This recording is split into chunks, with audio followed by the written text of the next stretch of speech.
আজকে আমি শাপলা ভাজি করব।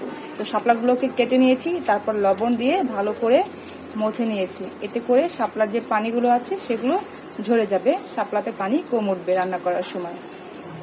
তো পেঁয়াজ আর মরিচ হচ্ছে আমি ভেজে নিচ্ছি। তো এই যে হালকা ভাজা হয়ে গিয়েছে, এখন আমি এখানে ইলিশ মাছের মাথাটা দিয়ে দিব।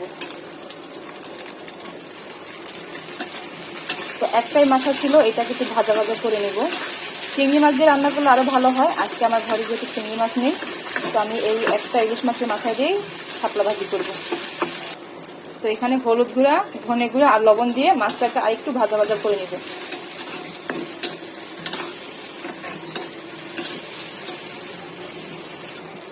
তো এই যে আমি শাপলাগুলো দিয়ে দিলাম।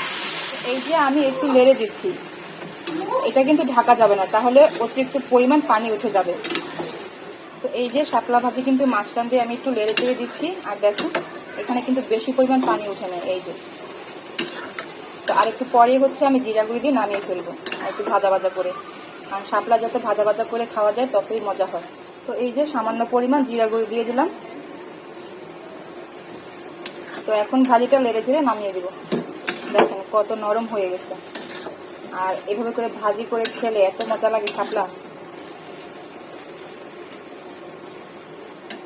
তো ফাইনালি আমার শাপলা ভাজি করা শেষ।